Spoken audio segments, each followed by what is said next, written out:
Saudari-saudaraku yang terkasih, berjumpa kembali bersama saya, Romo Antoro, dalam Renungan Harian Minggu 28 Maret. Hari ini kita bersama-sama seluruh gereja memasuki hari Minggu Palma, mengenangkan sengsara Tuhan.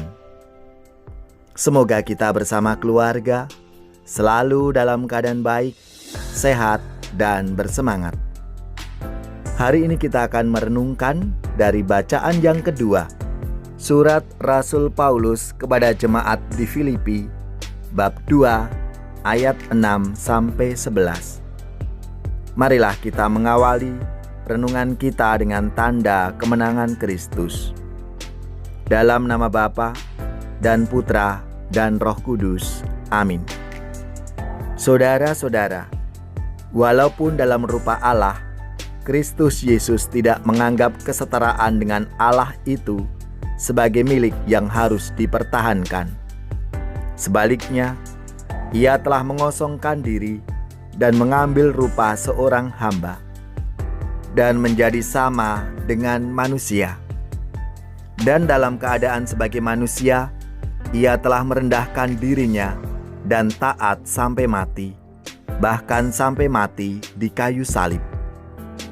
Itulah sebabnya Allah sangat meninggikan Dia dan menganugerahinya nama di atas segala nama, supaya dalam nama Yesus bertekuk lututlah segala yang ada di langit, yang ada di atas dan di bawah bumi. Dan bagi kemuliaan Allah Bapa, semua lidah mengakui Yesus Kristus adalah Tuhan. Demikianlah sabda Tuhan. Syukur kepada Allah. Saudari-saudaraku yang terkasih, apa kabar semuanya? Semoga kita selalu dalam keadaan sehat, baik, dan bersemangat. Pada hari ini kita mulai memasuki serangkaian perayaan Pekan Suci.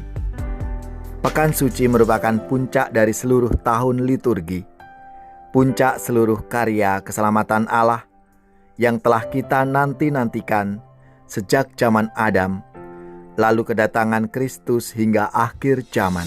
Saudari-saudaraku yang terkasih, Pekan Suci ini dibuka dengan perayaan Minggu Palma, di mana kita diajak untuk mengenangkan sengsara Tuhan. Makanya menjadi penting sekali Pekan Suci ini, karena selama minggu ini sebagai minggu yang terberkati. Saudari-saudaraku yang terkasih, bacaan hari Minggu Palma ini panjang karena mengisahkan rentetan peristiwa penderitaan Yesus Kristus demi terlaksananya kehendak Bapa yang mengutusnya. Diawali dengan pengkhianatan Yudas, Yesus makan Paskah dengan para murid, penetapan perjamuan malam, sabda Yesus bahwa Petrus akan menyangkal, Yesus Kristus di Taman Getsemani, ditangkap, dan Yesus dijatuhi hukuman mati. Saudari-saudaraku yang terkasih, bagi Yesus menyelesaikan tugas perutusan merupakan tujuan utama. Walaupun Ia tahu dan menyadari betapa berat penderitaan yang harus dialami, Yesus tidak mundur satu langkah pun. Apapun resikonya, kehendak Bapanya harus terjadi, bukan kehendaknya sendiri. Saudari-saudaraku yang terkasih, orang-orang Yahudi boleh marah dan tidak percaya.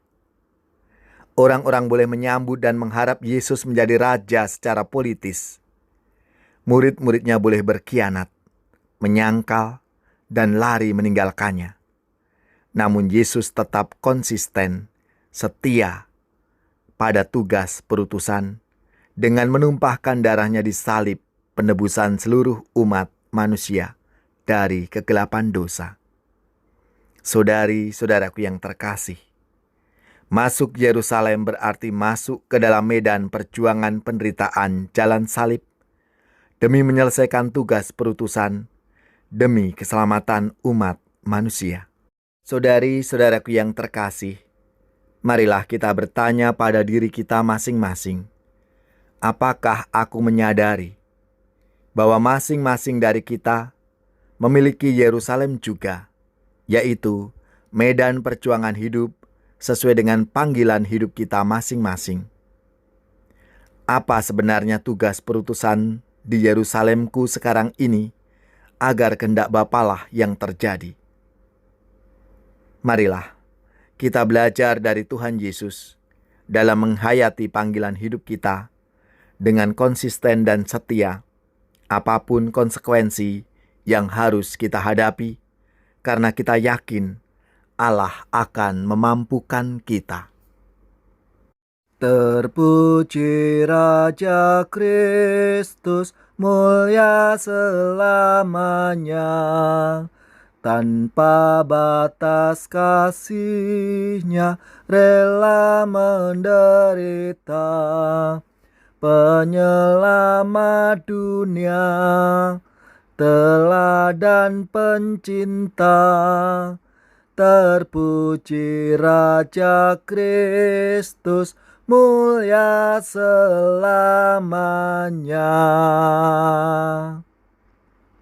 Semoga saudari-saudara sekalian, keluarga-keluarga, komunitas kita, orang-orang yang kita doakan, mereka yang sakit, yang menderita, seluruh tugas, belajar, pekerjaan, usaha, serta karya pelayanan kita dibimbing, dilindungi, dan diberkati oleh Allah yang Maha Kuasa, Bapa, Putra, dan Roh Kudus. Amin.